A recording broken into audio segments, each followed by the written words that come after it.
Vamos lá, meus amigos. Obviamente que hoje aí com a cabeça um pouco mais fresca, né? Aquela história toda de ontem. É normal aqui do canal eu sempre às vezes começar um vídeo, principalmente pós-jogo, de uma forma mais, poxa, que eu tô ali eufórico depois da partida e tal, completamente normal, é de torcedor, tá? Mas obviamente que depois eu volto para tentar analisar um pouco mais de uma forma mais fria, por assim dizer, os acontecimentos do jogo. E assim, e eu vou voltar a frisar uma coisa, cara. Vou voltar a frisar uma coisa.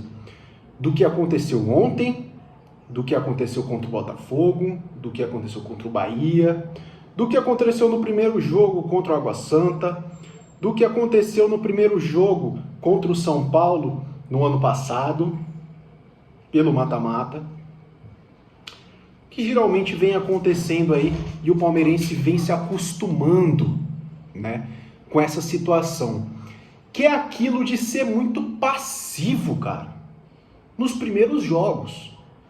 Meio que como eu falei também, entrar com aquele pensamento de não, nós vamos resolver tudo em casa.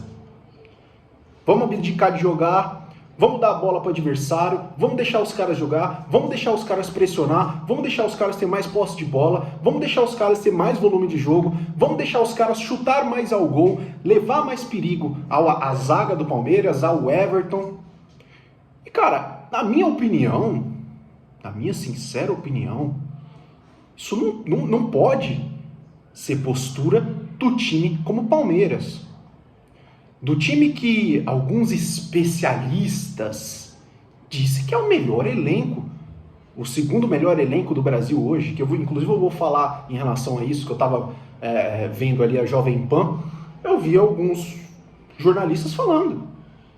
O Palmeiras hoje tem o segundo melhor elenco. Eu vi isso ontem, depois do pós-jogo.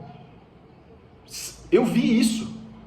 O Palmeiras tem o segundo melhor elenco do Brasil hoje. É mentira! Simples assim, o Palmeiras não tem o segundo melhor elenco do Brasil. Sabe por quê? Porque aí você olha um jogador que está negociado, digamos assim, né? Saiu em todas as mídias quando estava negociado, no banco ontem.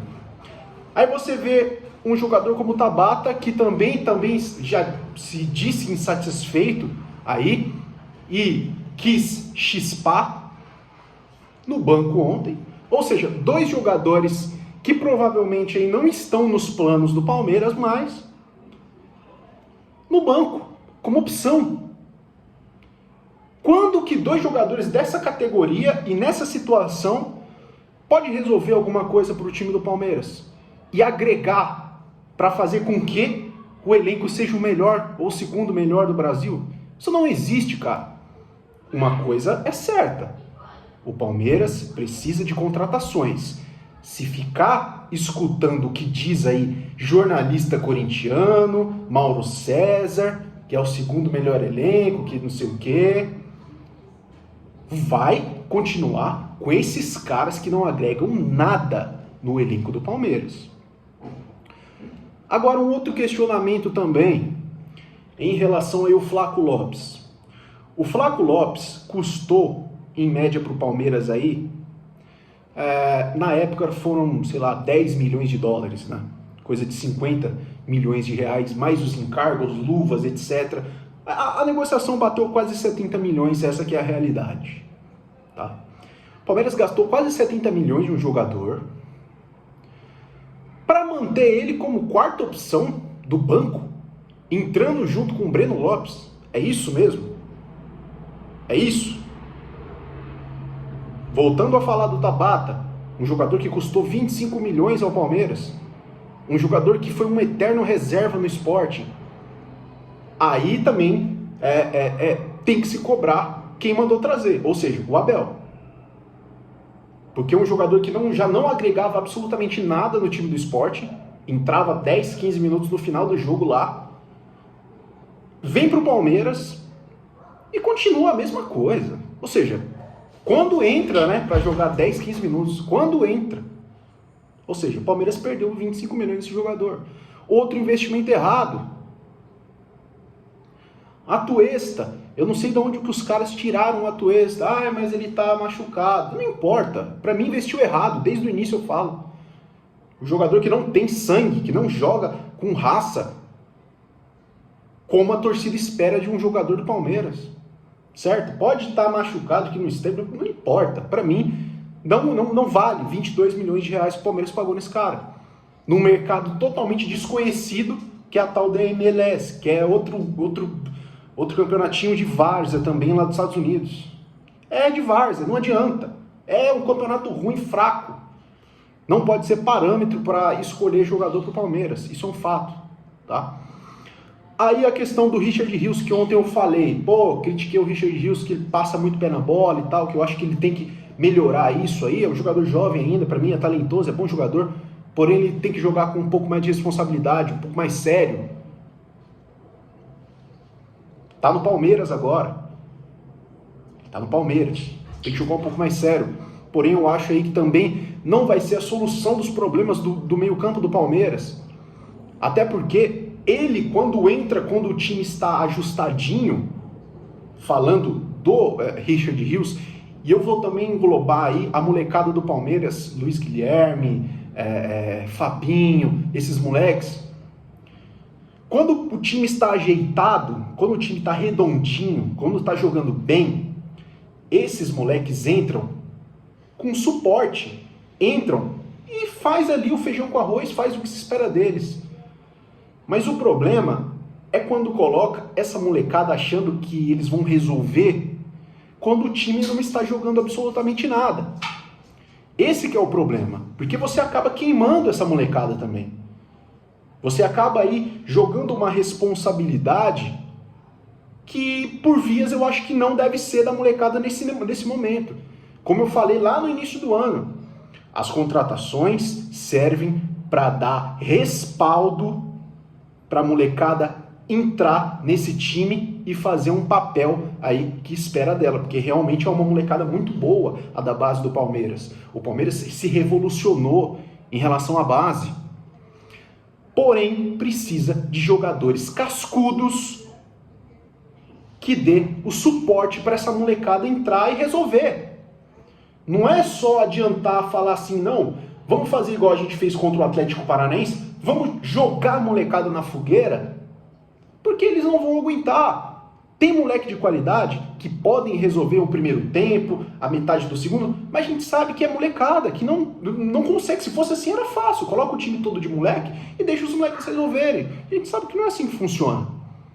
Precisa de respaldo de uns 2, 3 jogadores cascudos. No caso, quando essa molecada aí entrar em algum jogo, se sentir mais à vontade para jogar, não se sentir tão pressionada, porque é moleque. A gente não pode cobrar absolutamente tudo dos moleques e joga nas costas dos caras, dessa molecada, da base, enquanto tem Tabata, Breno Lopes, esses jogadores patéticos que a gente tem no banco.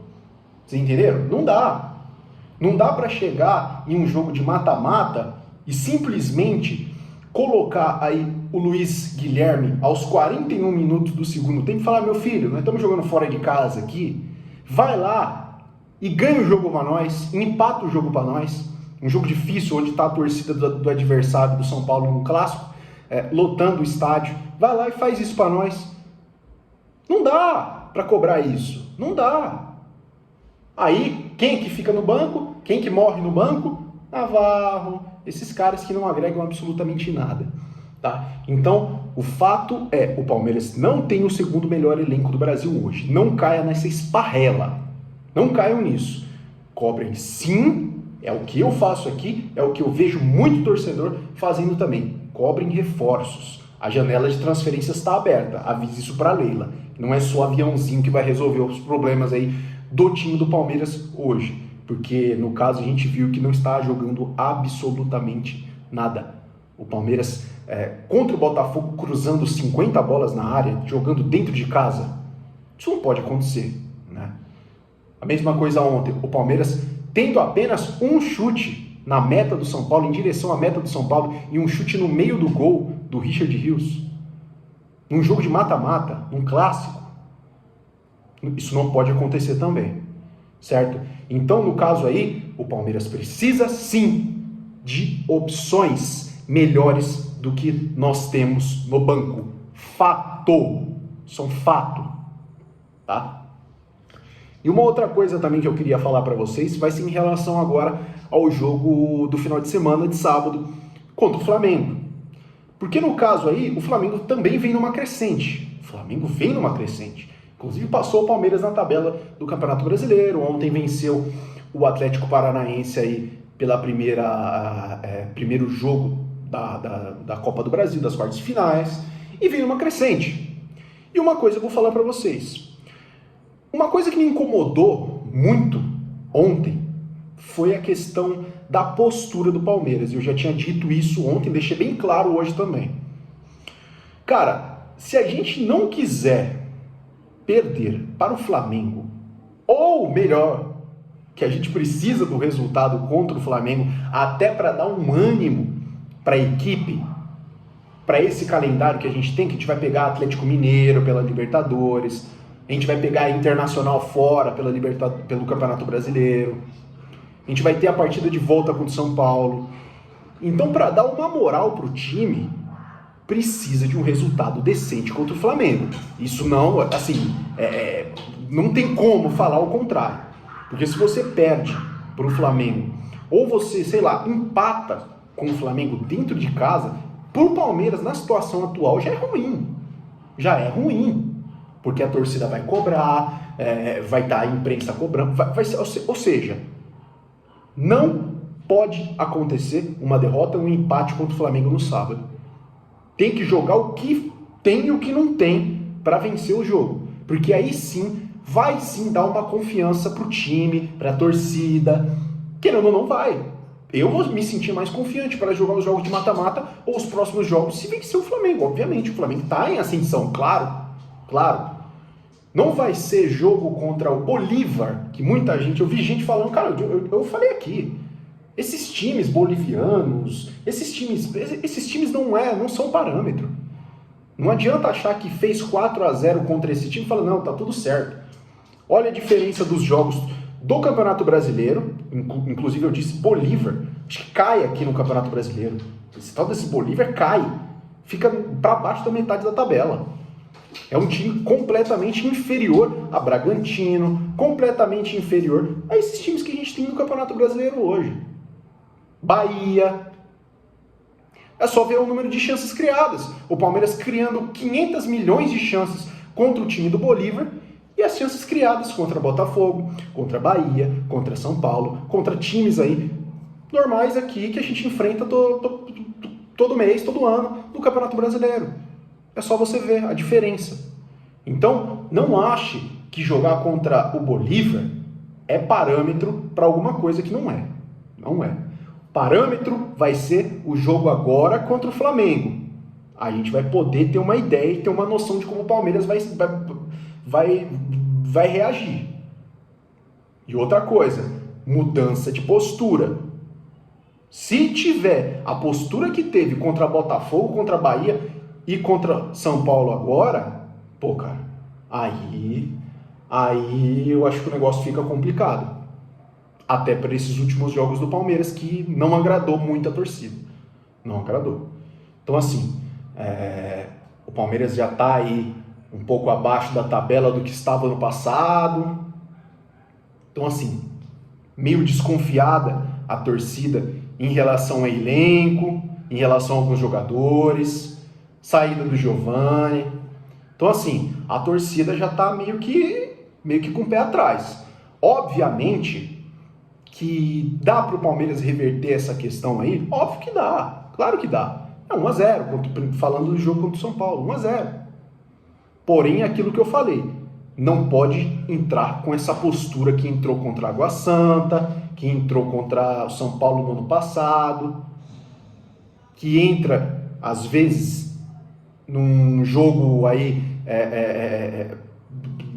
da ida do mata-mata. A gente tem que mudar essa postura se a gente quer passar e sair dessa fase que está até no Campeonato Brasileiro, sendo perseguido por outros times aí, já alguns à nossa frente, etc e tal. Certo? Então, ponto-chave, mudança de postura do que vem sendo nesses últimos jogos. Eu acho que o Palmeiras tem como sim reverter esse quadro aí, tá bom? Então acho que é isso, meus amigos. Deixa a opinião de vocês aqui embaixo. Hoje um pouco mais cabeça fria aí em relação a ontem, mas sempre a gente vem aqui falar para vocês aí a nossa opinião, tá bom? Tem muita gente que vai curtir ou vai se identificar com o jeito que eu torço, do jeito que eu digo, que eu falo, porque eu sou assim mesmo. Eu gesticulo, eu sou assim mesmo. E é comum do jeito que eu torço, tá? Mas tem outras pessoas também que não vão curtir, preferem um cara mais passivo e tal, um pouco mais centrado, coisa que, principalmente nos pós-jogos aí, coisa que eu não sou. Eu ajo muito assim com o coração e sendo muito passional em relação ao Palmeiras, tá bom? Então é isso, meus amigos, tamo junto, deixa a opinião de vocês aqui embaixo. Sabadão a gente tá de volta, espero que com uma vitória, né, para acontecer aquilo que a gente falou aqui, que é uma mudança aí desse quadro que o Palmeiras vem passando nesses últimos jogos. É isso aí, vamos ver, é sempre bom aí vencer um adversário como o Flamengo, mas vamos ver o que vai rolar, tá bom? É isso aí, tamo junto, meus amigos, mais uma vez. É nóis, avante palestra.